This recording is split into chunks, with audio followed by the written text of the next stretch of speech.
And it's time for Lefties Losing It. And let's start with fallen celebrity Ellen DeGeneres, who is such a horror show that she's been variously described by staff and guests as toxic, terrifying, manipulative, demeaning, and the worst and meanest person I've met. Yes, that fake persona, the down-to-earth girl with a sunny disposition, well, that all fell apart when those who worked with Ellen exposed what she was really like behind the scenes, including this terrifying tidbit from a cameraman who alleged that an employee was pressured to move their child's bone marrow transplant to accommodate Ellen's schedule. Yikes. So naturally, we are just desperate to know what lefty Ellen, who fled Trump's America to move to the UK, thinks about ICE and efforts to deport illegal immigrants. Hey everybody, I just wanted to say I am so sorry for what is happening in Minneapolis and our country, really, but specifically Minneapolis right now, because it's where I shot my last stand-up special, and everybody there couldn't have been more lovely. I shot it there because they say it's the happiest city in America, and I found that to be true. So my thoughts and my prayers are going out to everyone, and I'm proud of everyone who's protesting peacefully, and I am sorry for anyone who has been hurt just for protesting, for doing what you should be doing. Oh, she's proud of the protesters, is she? The supposedly peaceful protesters who spit on ICE agents, who attack them, try to run them over. And good news, these feral protesters aren't just busying themselves storming churches and attacking law enforcement and trying to help criminals escape deportation. They're devoting a whole day to a walkout. This is a campaign headed by actress Frances Fisher. She's as mad as hell. I'm as mad as hell, and I'm not gonna take it anymore. On January 20th, we are walking out to free America. And walking in to remove the regime. We're walking out of work, walking out of school. We're walking out of anywhere and everywhere. Because it's past time that we stop cooperating with fascism. It all sounds a little bit insurrection-y to me. They want to remove the regime, as they call it. They mean the democratically elected president who won in a landslide? Congress has the power to remove a tyrant from office. It's not an option. It's their sworn duty. So at 3 p.m., we'll start walking in to local congressional offices to demand impeachment and removal. We are peacefully demanding that our representatives file their own articles of impeachment Against Trump and senior Trump officials. And we are demanding that they force a vote. Donald Trump has committed tyranny and obstruction of justice. And turning ICE into a paramilitary force is an act of treason. On January 20th, we are telling our congressional officials that it is their duty right now to impeach, convict, and remove. Impeach, convict, and remove. impeach, convict, and remove. Yep, what they're talking about there is a peaceful coup, an insurrection, probably something the FBI should be keeping an eye on. And talking about the FBI, they're going to investigate the storming of a church in Minneapolis by anti-ICE activists who terrorised parishioners, including children. And guess who was there with them? Former CNN hack Don Lemon. Just imagine it's uncomfortable and traumatic for the people here. But again, careful, it's very slippery right here. Yeah. It's uncomfortable and traumatic for the people here, but that's what really, careful, please, really slippery. Not kidding. That's what protesting is about, and so that's what protesting is all about, terrifying young children. You can see kids there being forced to leave the church service. They should be safe in the sanctity of a church. This is your idea of a righteous protest, a terrified child there being comforted by adults. I mean, what sort of an absolute callous clown is Don Lemon? And if you think he's taken any accountability for his part in this activism, you'd be wrong. Apparently, anyone upset must be a white supremacist. And there's a certain degree of entitlement. I think people who are, in the religious groups like that, it's not the type of Christianity that I practice, but I think that they're entitled, and that entitlement comes from a supremacy, a white supremacy. And they think that this country was built for them, that it is a Christian country, when actually we left England because we wanted religious freedom. It's religious freedom, but only if you're a Christian and only if you're a white male, pretty much. And so, yeah, I absolutely 100%, but it's an intimidation tactic. And, I said, I don't understand how I've become the face of it when I was a journalist. I do understand that I'm the biggest name there. Where does one start? So, if you object to a mob of crazed lunatics storming a church during Sunday service, frightening little kids of all colours, then you're a selfish, entitled white supremacist. That's the story you're running with, Don. And interesting that he chose to speak there to Jennifer Welch, the uniquely awful hard left hater who cheered on those who called for conservatives to be killed, including those who defended the murder of Charlie Kirk.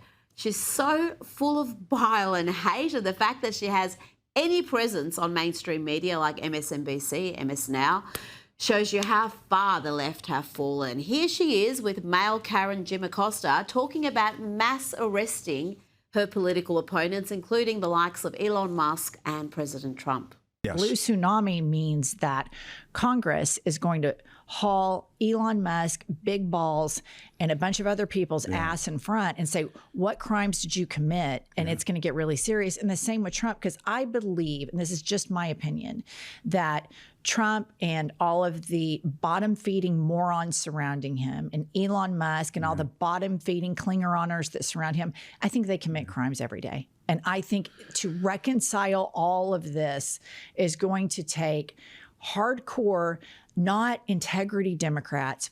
F you Democrats, f you f***ing over our country. We are serious about this. We are prosecuting. There you go. She wants to round up her political opponents, and to use her words there, she is not interested in integrity Democrats. She wants those who will weaponize the justice system again to attack conservatives. How did that work out the last time, Jen? Now, I've long said a septum ring is a signal to the world, a warning of serious mental health issues. And here's further proof of that theory. This woman, I think, doesn't just need a straitjacket. I think she needs a jail cell. You can just kill ICE agents. You know that? You can just kill them. You don't have to hold your phone in their face and ask people when their birthday is and ask people what their name is and then try to find wherever they end up in Los Angeles. You can kill them. This isn't about social media clout anymore. This isn't about video. This isn't about the phone. This is about get a gun and start killing ICE agents. They are deputized corrections officers. Kill them. Now, while Hollywood continues to alienate half their potential audience by being stupidly woke at every given opportunity, there are those in the entertainment sector bucking the trend. Not many, mind you, but there are programs like the brilliant Landman that mock the left. Here the program confronts the excesses of the trans movement, including the obsession with pronouns. So what are your pronouns? My pronouns? I would hope that's pretty clear. Yeah, I don't make assumptions. You could identify as a sunflower. You know, I've been told I look like one. I use they, them. You know, I've always been curious. Why they, them? Because there's just one of you, and those are plural pronouns. Just never really understood the hoopla of pronouns. My name's Ainsley, and I just can't really come up with a reason why you would address me in third person in a conversation that I'm a part of. So if you do, I'm probably not there. So I wouldn't really know what pronouns you're using anyways. So why would it matter? This is my safe space, and I need my environment crafted to support my mental health. And Landman also shows the manner in which universities enforce hard left conformity. This program shows who the real bullies are. Yeah, I don't get the sense that she wants me to express myself at all. How so? Well, for example, their pronouns. Here we go. What? Nothing. I'm just preparing myself to be offended by all means. I don't care what someone's pronouns are. I mean, using a plural pronoun for one person is just kind of incorrect. Says who? Well, the English language. Ainsley, I'm not going to argue the evolving nature of pronoun usage with you. They would prefer you use they, them. Why is that an issue?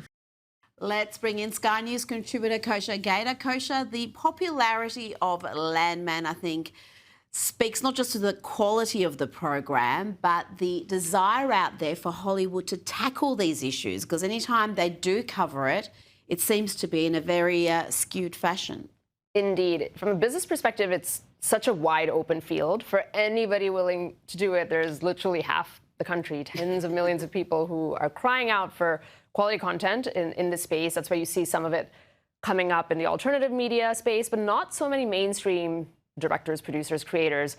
Taylor Sheridan, the creator behind this, also of Yellowstone. He's from Texas. He very smartly doesn't wear his politics on his sleeve, we can infer. But he's creating art. He loves to depict rural, working class settings. Yes. Obvious, rugged masculinity, natural femininity, like these characters here when you see that. And it's almost like he's doing a wink and a nod, I think, to half the country about what he's talking about. Now, let's talk about that storming of the church in Minneapolis. I played footage of that last night. Just incredible scenes to see these anti-Trump, anti-ICE protesters storming a church. They were joined by Don Lemon, and here he lectures the preacher about what Jesus would really want. What do you think of this? I mean, this is unacceptable. It's shameful. It's shameful to interrupt a public gathering of Christians in worship. So, but there were folks who will say, I have to take care of my flock. Okay, but listen, we live in there's a constitution in the First Amendment to freedom of speech and freedom to assemble and protest. We're here to worship. We're here to worship Jesus because that's the hope of these cities.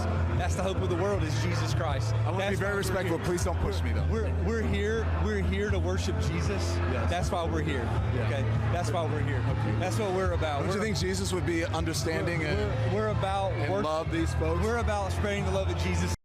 I mean, the nerve of him saying, "Oh, don't touch me," as he gets into the man's personal space, telling him what Jesus would really want. There are calls now. People are irate about this. It's like they've crossed a line. And there are calls for everyone involved in that action to be investigated, to possibly be charged. There are Assistant Attorney General Harmeet Dillon, head of the Civil Rights Division, is exploring the FACE Act, which is about protecting freedom to worship and religious freedom. Don Lemon and the others are, of course, going to argue freedom of speech and the First Amendment, and that will run its course depending on how far they prosecute. But this did disrupt a place of worship during a time of worship, and so there is some argument there that legal scholars are saying there might be a case. I do think the Trump administration also understands the power of setting examples, like making examples of people, and you get one or two high-profile ones like this, since Don Lemon is involved. It could be a deterrent. I don't know that. That will take a long time. I think the other issue, too, everybody knows this, is Don Lemon is looking for his second act after CNN, and so he just wants to go where he thinks there's conflict and a viral story, and insofar as that goes, I guess it's working. He's in the news a lot. Well, it's working. He's got superstar Nicki Minaj weighing into this issue. She's attacked him personally, and she also posted this image from inside the church. You can see there, looks like parents comforting their child, the terrified kids in there. She wrote, "The world is watching." Kosha, Minaj has really leaned into defending Christians and Christianity. We saw her talk about persecuted Christians in Nigeria, and now churchgoers in Minneapolis. And Don Lemon probably didn't see that coming, because you're right, superstar with many more fans online than him. She is leaning in, and it kind of links to the previous topic, too. Another example of somebody from the entertainment industry daring to buck the trend or, come out in support of religion. You see them here and there, but it used to be anathema. It used to be career suicide. To do that, I guess she's, too big to cancel. And it is refreshing because she does lend a different credibility to the cause. She brings a different audience that's maybe more open or willing to listen to her than somebody, of the right. And I think it's a good thing. Now, we're seeing these protests ramp up. Obviously, a lot happening in Minnesota, but also elsewhere in the country. They have a day of protest coming up in the next 24 hours.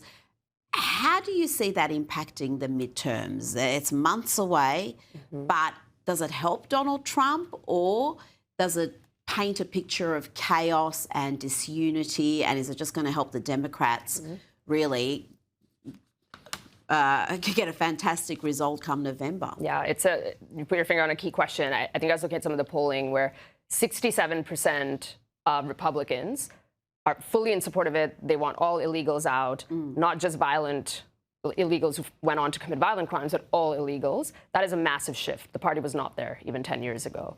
But it was something like 50 to 55% of the country actually thinks that that ICE agent went too far. They see Renee Good as a little bit of a victim, even if legally that may not be the case, just the optics of it. So that's tricky. It's pretty split, and there's a big contingent of people. It's all Democrats and independents, which are important in the midterms, that don't like this and don't like the idea of armed agents out in the streets, even if they're justified. About 2020 and that whole summer of love we had with the BLM riots across the country, $2 billion worth of damage, more than a dozen people killed, many more bashed.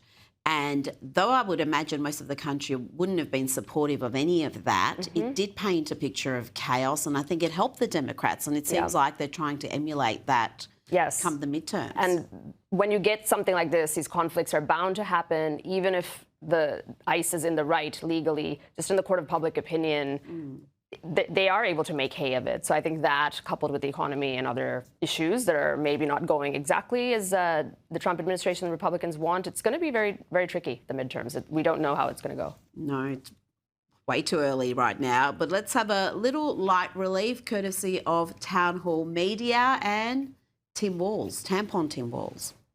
I would not put it past this administration to target midnight mass services amongst folks going to worship. Renee Good! Renee Good! Renee Good! Where are you? Where are you? Where are your people? Why are you not at Wimble every day fighting for the humanity? You drink your coffee, you got your jewelry, you have your nice clothes, but what do you do? What do you do to stand for your Somali and Latino communities? It's always the way with the left. It's all about projection. They are guilty of precisely what they're accused their political opponents of doing. Always. And Tim Walz, I think, what did he say in the debate? Knucklehead? He tends to be a knucklehead. So he did not pick the best example there, and the timing couldn't have been worse. He is in hot water. He really, this whole gigantuan level of fraud that's coming out of Minnesota while he presided over that state as governor, we are just at the tip of the iceberg of that story. And he is implicated, whether by actively being involved or just being incompetent, whatever it is, in some way he's complicit. I think he is worried about it. And you can see the panic a little bit. Absolutely. I think the best case scenario is he's hopelessly inept and had no idea what was happening under his watch. That is the best case scenario. Yes. The other option is he's complicit and he could be facing some serious charges. Now, before you go, the issue of biological boys and men in women's sport has been spoken about a lot recently. The Supreme Court has heard arguments in 2 constitutional cases regarding the participation of transgender athletes at the K-12 and college level. Do you expect the court to settle this matter once and for all? Are we still going to have the states doing their own thing and the Trump administration doing its own thing? This, I think the result is due in June, July, in the summertime. And the reading seems to be, people expect that 6-3, the conservative majority, will uphold the current ruling, which is that those 27 states, the red states, essentially, who banned this, can do so. And it's primarily on the core argument that they're bringing. And also on top of that, there's a federalism argument, too, that it should be at the local level. People are still debating this. We wish they weren't, but they are. And so let the states have the power, which is good that at least those Idaho and West Virginia, who are the plaintiffs here, will come out victorious. However, the other 23 states who have not banned men from participating in girls' sports, they will continue to do what they're doing. There's a big case down the road that they're going to hear where would they nationalize that ban? That one, it looks like even the conservative judges won't go there, and they'll rely on the federalism argument, which will mean that you'll have more of the red part of the country looking red and the blue part of the country looking blue, and life is very different if you live in Texas versus California. Fascinating. And yeah, listening to some of those arguments being put, a couple of those Liberal judges, I mean, you just have to wonder how they ever made it onto the Supreme Court. The questions were just so infantile and almost embarrassing to listen to the exchanges. Kosha Gator, thank you so much for your time tonight. Pleasure.